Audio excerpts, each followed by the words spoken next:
Hello and welcome to the CMIP Debate Theatre here at NAB Show 2022.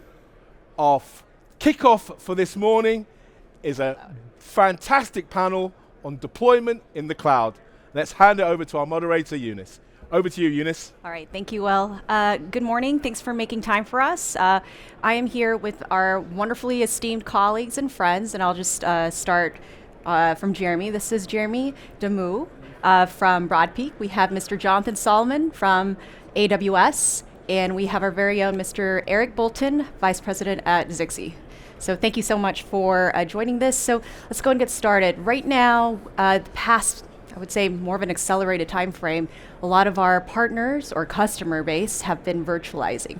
They're moving into cloud infrastructures, and as they are moving into the cloud and virtualizing, a lot of these customers are coming to us to work with various partners like ourselves, and they're expecting us to have an established, very tightly integrated ecosystem.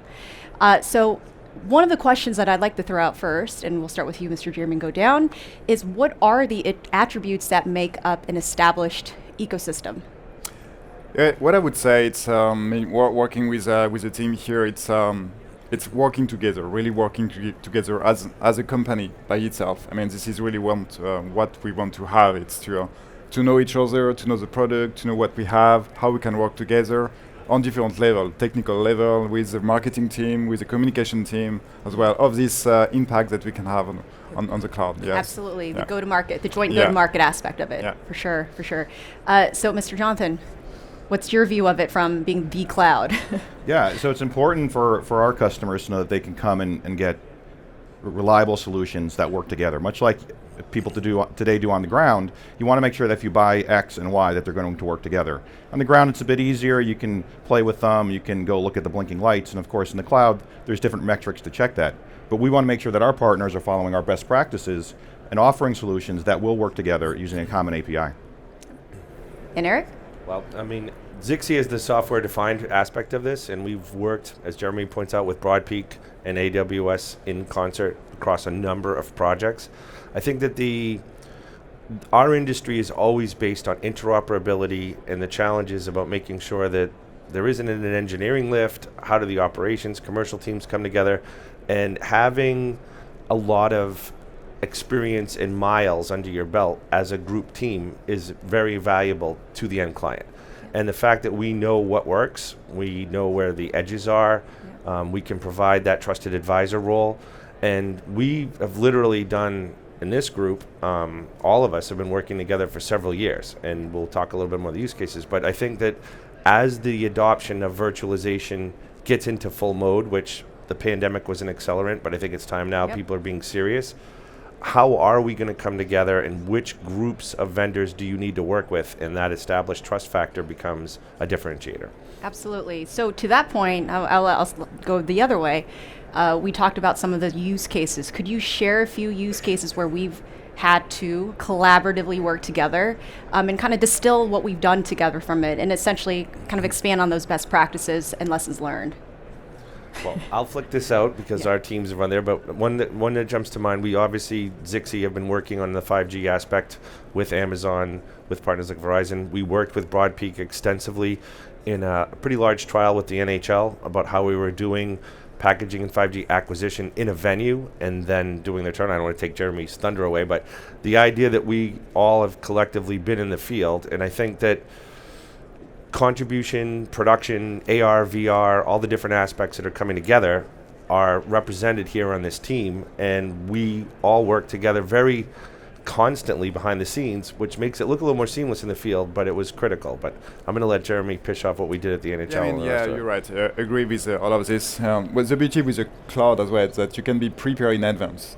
So you can run some kind of trial just between us before going to see the customer, and then you can just duplicate what we've done in advance that you can show to the customer. So this is nice working with AWS as a partner and as an enabler as well in terms of infrastructure, 5G connectivity with the customer. It's just perfect. Having Zixi in the loop, it's good because again, the portfolios that bring a lot of value for us as well. We have part of the delivery chain, but we need the other part, and working with a good partner with kind of no overlap. This is a perfect synergy for all of us. Yeah, it was great to have the opportunity to work with the team to provide the reliable, secure infrastructure that we do. And Eric was talking about with Verizon, we have the AWS wavelength infrastructure actually in Verizon's data centers for mobile edge. So it's mobile multi-access edge computing, and that allows you to have that compute right there, reduce the latency, and spin it up and down whenever you want.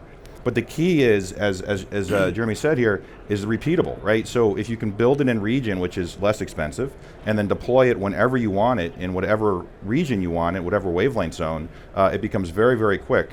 I have see some friends out here I've worked with and don't want to disparage their hard work, but if you think about how much work it is to set up anything from a full-blown mobile unit to even a news van, if you could just whip out an iPhone and connect on 5G and have that similar quality, it's not the same broadcast quality some people are looking for. They're still going to use microwave. There's still satellite today. But that functionality of a news reporter, for example, just to go out, not even need a news crew and be right on the scene, first on scene, that breaking news, and have that quality coming back. That's one use case. With the NHL one, it was also about bringing that right back around within that wavelength zone onto the end user devices and really helping that fan engagement type of thing without being distracted about the latency caused by that. The latency was great. Mm-hmm. So one thing I want to take that and kind of expand on this. So as we work together collaboratively to create this established ecosystem, one of the questions around that is now scale, right? We've tried things we test things out, POC it out, and now we're like taking it to one to many not only from a distribution angle, but from a iteration on that workflow and those projects, right? So how have, let's kind of talk through what have we seen from a use case angle where we're really touching the things at scale, and how do we prep for that scalability for our customer base? Eric, you want to start with that? I'll kick it off here, but I think that this is a good representative set of partners, and obviously from the background, you do go through a POC pilot production process, but the idea of how you're really going to repeat and scale. We see a lot of connection between live linear. We certainly see the occasional use event structures really starting to pick up the importance of live. Given a set of workflows, you will have different vendor requirements. Zixi is a little bit different in that we sort of touch a lot of places on the software, but like what we were doing with BroadPeak, where we were able to really do like 1 second HLS packaging, that's a big deal. It sounds a little bit nerdy and techno, but it's a real business problem when you're trying to provide that in your go-to-market.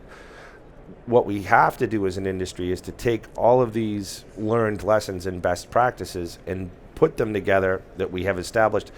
You'll never write the document that describes all this. You can only have the experience of how much you've worked together. The teams know what they're doing. They understand the technology.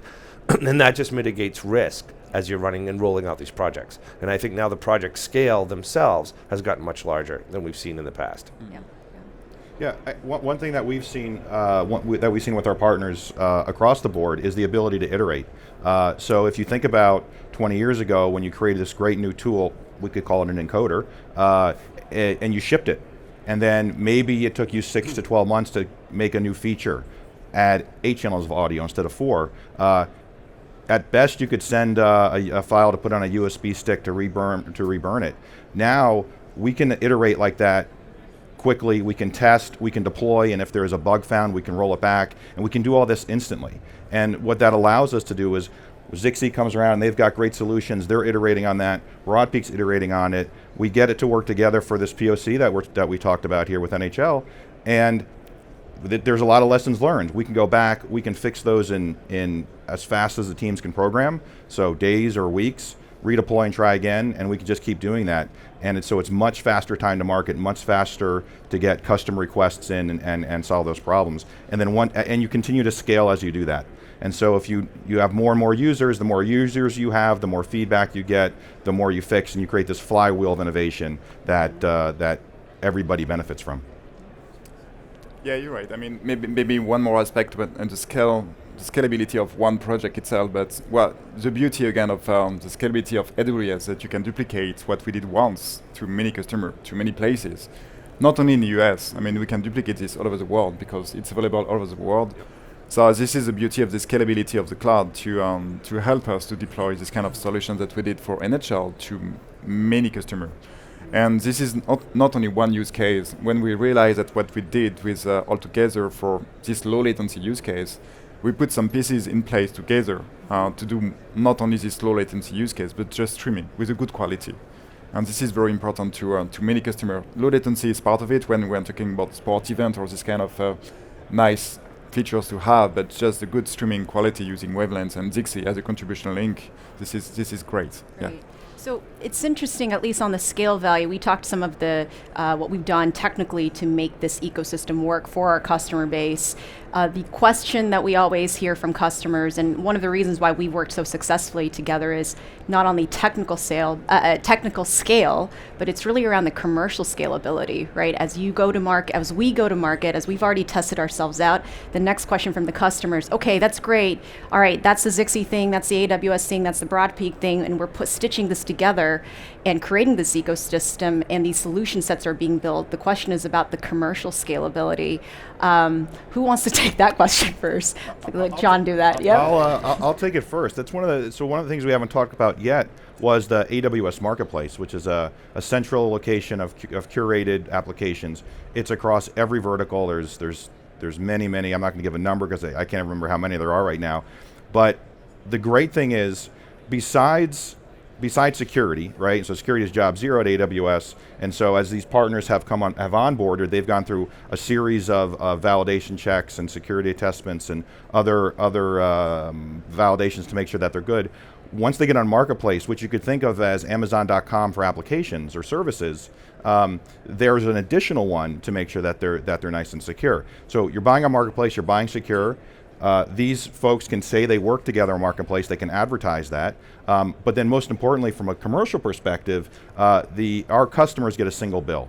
So you're not creating a PO for Eric, a PO for Jeremy, a PO for AWS. It's one bill is coming back. Line item, of course, you can bill it back. There's lots of ways you can tag it to make sure that the right people are billed internally, but it makes that much easier. And so to do a small one-day event, used to be a lot of, you had to create a document and get money and find it. Now it just add it to the bill, and if it's a small enough event in your corporation, it's a rounding error. And if it's a big enough event, you can still go back and see what you used. So the consolidation of billing is incredible.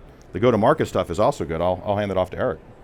Well, and I think we've put a lot of work into this because the different line items that represent a given project can get complex. And making things commercially digestible is part of our reason of being here as well. We understand the technical architectural aspects, we understand the integration, but in our world, we see roughly probably a 10% adoption rate in terms of virtualization and where we are as a serviceable, addressable market. And how do we help enable our clients to make that migration path easily done, and understanding that it does have checks and balances by the fact you're in these programs, you've had to been vetted, you have to have a number of different things in place. I think that's becoming a much bigger deal because you're moving out of smaller project-based things to very large programs that need to virtualize, and that's going to require CFO, CIO type enablement across the organization. Yeah, Jim. maybe one more thing about the commercial aspect. The use case has to be clear for everyone. Yes. Here we're talking about low latency and when we were working with NHL, but it has to be clear for the commercial team at AWS, like Zixi at Broadpeak as well. And this is kind of documentation that we have to do in advance to pitch it internally first before pitching it to the customer. That's very true. So you touched on that point, and then I believe Jonathan did as well. So now, we're in order to do these things at massive scale, commercially and technically, it also means that there has to be we are customer champions for them internally. So this whole concept of building trust, what's that journey been like? Because that part on the customer side is important, but then also working together collaboratively and creating that established ecosystem is also pretty crucial for us, right? Mm-hmm. So what's that been like? That journey been like for y'all? Yeah, I can start maybe on this. I mean, this is the best of breed approach. This is the perfect approach for the customer. Yep. I mean, knowing all of this, the product that we have again, and make sure that the communication is going smooth between all of us. This is perfect. As soon as the customer can feel, okay, we are really working together, Yep. I guess he will be happy to work with us. And this is really what we want to create here together. A real kind of a small company, all of us, that we can pitch a real use case to the customer. Yep. Yeah. Yep. It's we know a lot of customers have trust in a lot of their current vendors. So in the media, in the contribution space, Zixi is a known name. Broadpeak may not be as known. By building the two companies together in a single solution or an integrated solution, people who trust Zixi can then trust Broadpeak, and vice versa. Yeah. And with AWS, we're always working to earn trust. So we don't want to offer a solution that is unvetted, that we're not sure of. But I think that, Jeremy, you mentioned the communication and openness. That's the thing that really worked for us. We talked very either ad hoc or we would have conference calls, but we kept things moving. There was never a blocker that we sat on and waited for a cadence call to happen so we could discuss what we might do in the next 2 weeks and then get distracted by a shiny object and not do it. We're very open on what was going on. If there were blockers on the AWS side, I would of course escalate to our teams. Same thing with Zixi and Broadpeak. I think that's key to this ecosystem is making sure everyone's talking, and again, we can iterate very, very fast. And I'll just say, I think we all know this is a very small industry in terms of actual numbers of people and things, of who knows what. We tend to work with clients that we have known for long times. These relationships transcend multiple companies. And the biggest blocker to getting projects done is really how those teams relate. And I think that like this group, it's easy for us to say, but we do put a lot of time in. We're client first. The communication channels are open. And you develop a cadence between the teams. So there is like when we go to redo project 5, 6, 7, and 8, we know the playbook, and that actually changes outcomes. That changes the success factor. What are your KPIs? How are you going to do that correctly? And again, you're being directed by a pretty small group of folks, and others are watching that success. So I think that the fact that we have a validated go-to-market, validated set of solutions, and we can help the industry grow as it does, that's a lot of value. Great.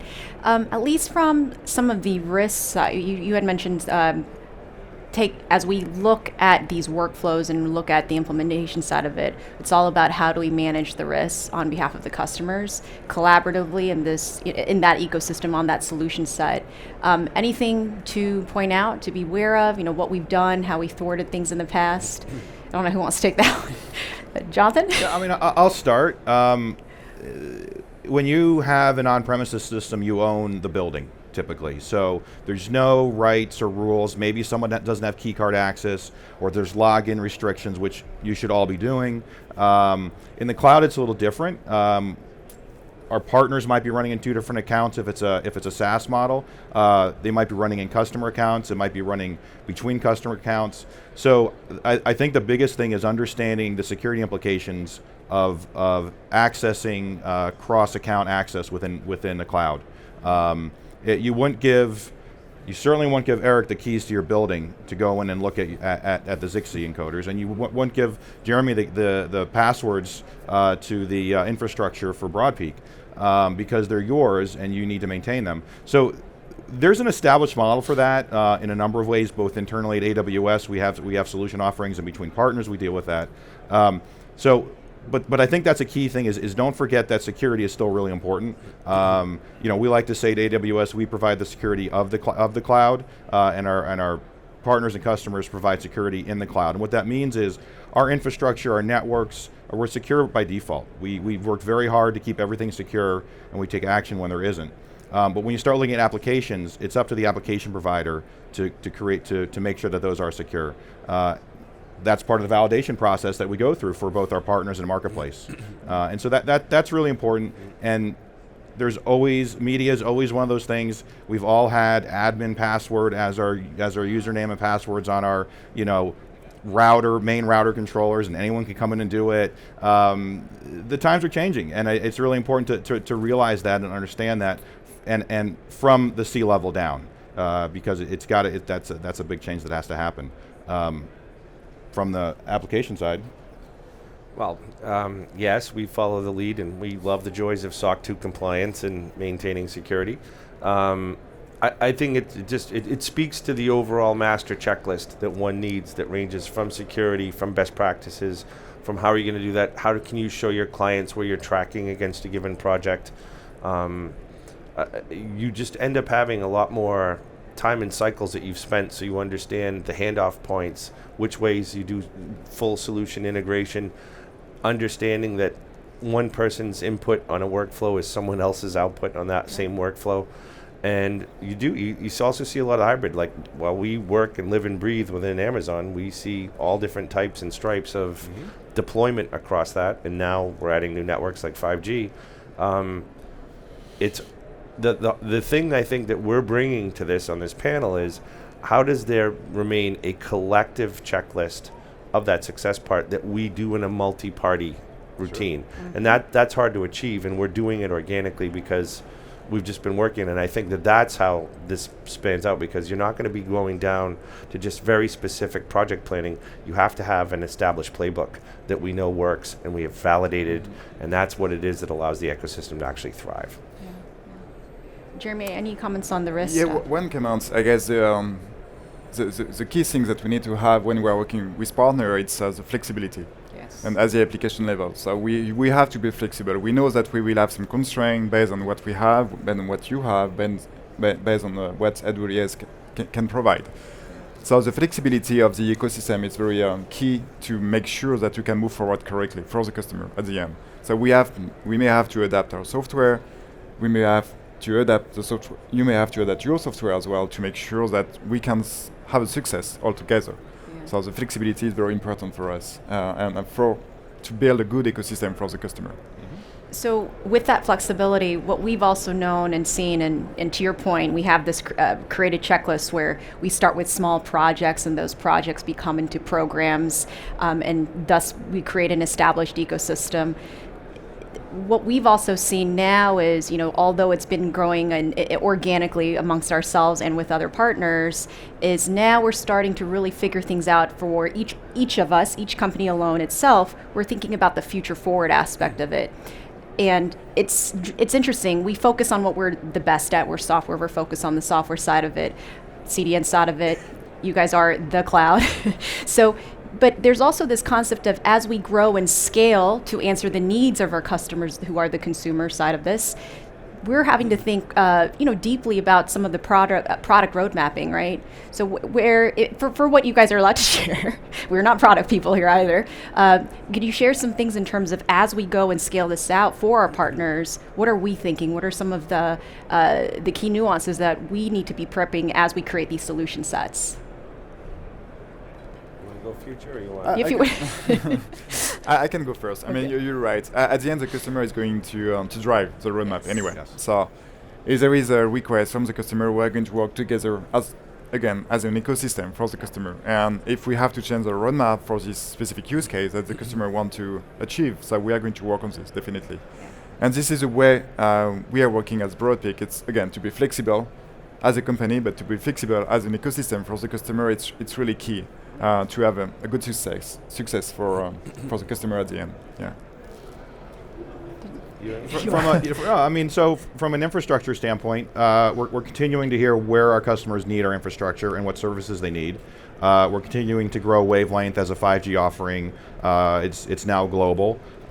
We have what are called local zones, which I don't want to explain the whole AWS infrastructure because we don't have that much time, but local zone, where wavelength zones are in the edge of the mobile networks, local zones are more regional in more of a city metro area, and the importance of that is lower latency. For immediate customers, it's all about the latency. So that's what we're doing with there, and then we're always adding new services, faster processors for encoding and transcoding, serverless to be able to do that only when you need it, and scale when you need it, so you're not always running the same size compute. If you're doing 4K, you need more compute. If you're doing 720, you need less compute, and so that could be dynamically deployed as needed. there's a lot of innovation going. We have over 275 services. So stepping off the sales pitch, right? I think all of us are working backwards from the customer's need, and we're going to work together. When these guys need something, we're going to work with the services team to get what they need. I think we're at a time now too where we can see forward on what the clients' roadmaps look like and work jointly, and understanding that we are, quote, proverbially going where the puck is going, not where it is. And we've started, and we understand sports. Sports implies you're going to be getting into 5G HLS packaging. We're going to work more in cloud. We're going to do 5G. Then there will be AR, VR aspects to that. There will be gambling. So we can see, as a vendor set, these patterns help lead our clients into areas that we know sometimes it's a project and sometimes it's a code journey. And we're building that out. And the industry now really is in definitively a different place. I think we all felt like a pandemic time stamp, and we've come back up, and now we're here. And at least from our perspective, scale is being dealt with, the range of use cases being dealt with, the ways that this is not just a cost structure but monetization. So these are not 3 and 4 year cycles. They are 18-month cycles that need to be addressed. And so I think we're all just becoming much more expert in how we integrate. And then today's project, you're already building the next. Like everything I have with my current clients, and Amazon being one of them, is very much project roadmap driven, because we have pretty clear line of sight as to where we're going. And I think that helps smooth that entire process out in a way that it wasn't previously available in like the vendor world of NAB. Yeah. And one other thing to add on that is with the large partner set that we have, when there's a gap in a feature that one partner has, or frankly AWS has, there's likely a partner that can do it. Mm-hmm. So low latency HLS distribution, Zixi is looking for that. They're partnering together. You could add video switching in there as part, in between the two with a partner, and so that allows everyone to grow more as they need to do it. If it's just one camera to start, that's great. You want to do a lower level production with a non-traditional broadcast switching company, absolutely. You want to go big, that's supported too, and so you can really scale with that as you need to. Yeah, absolutely. Jeremy, I don't know if you wanted to add anything to that, or? No, naturally. I mean, I guess everything has been said. So just to kind of wrap this quickly up, I think we're getting timed here now. Any last components or anything you want to add in terms of what our customers should be thinking of as they create and explore this established ecosystem amongst ourselves and with other partners? And then we'll open it. We are not going to have any time for questions, but we can close out and answer questions offline. I think it's one of the bigger takeaways, and Jonathan was talking about it, like in terms of how you commercially get there, but our teams, our architects, our sales teams, and people actually work in concert. And so the idea that you can sit larger groups at a common table, I think, is very helpful, so that it's not one-off, and we actually bring the force multiplier together. Yeah. And I think we've proven that's a good thing, but I think that's something that the tables are going to get bigger. The amount of people required at a given set as this thing overall scales out. And I just think that knowing that you can work and sit down with a Broadpeak, an Amazon, and a Zixi just as a starting point, and being able to have a collaborative, architecturally, technically driven conversation, that's something that did not really exist in the same way 10 years ago. And this entire migration to IP, it requires it, because it's the universal. Like, people are talking it, but actually doing it and end to end is a different level of skill and a different level of orchestration and coordination among the companies. Absolutely. When you're thinking about cloud, AWS, and you're thinking about what partners to use, partners is equivalent to vendor on premises. So you would think about what vendors, you'd look at the 3 or 4 different vendors that were in that space, and then figure out which ones has the feature sets. If you're doing an RFP, you're pitting them against each other. You're talking about the feature this one has that this one doesn't. That's the same thing we have in the partner ecosystem. And so you can think of it, you can approach it the same way. It seems a little scarier to some people, or a little uncertain, because instead of talking about hardware, we're talking about software, even though sometimes it's the same thing. there's many hardware manufacturers that are running similar, if not the same, software, virtually. So you can mentally think about that the same and how they tie together, and just like you would perhaps with an integrator, you can actually just talk with the vendors now, the software vendors now, and how you would integrate. So you just take it slowly and think about what you want to do, and together we can all make something better. We like to say 1 + 1 is 3 here. I think here it's 1 + 1 + 1 is 4. But it's with working with the customers, it's really cool to see things accelerate in the media space, especially in the last 2 years. It's been amazing. Absolutely. Anything else? Yeah, I mean, what I can say, it's we could think that working with partner is very hard. Because it requires some integration, some effort from each company to work together. But actually, at the end, the benefit is for the customer. And there is no real integration that we have to do. Obviously, we have to integrate our software, but we don't need someone else to work together. We can work together without any integrator on top of this. And this is really key, I guess, to work just between us. We don't need anyone to help us to work together. This is something we can do. And the glue is AWS definitely. It's a glue. It's a big enabler, because this is the infrastructure and you have a lot of partner in your ecosystem, so this is great. But definitely we can work just together. We don't need anyone to create this ecosystem. Absolutely, absolutely. Yeah. Well, we are out of time. I really appreciate you panelists, Eric, Jonathan, and Jeremy. Thank you for your time. Actually, the partners here, Zixi and Broadpeak, are in AWS Marketplace. We'll step out and just have some time. If y'all have questions, please ask. Thank you so much.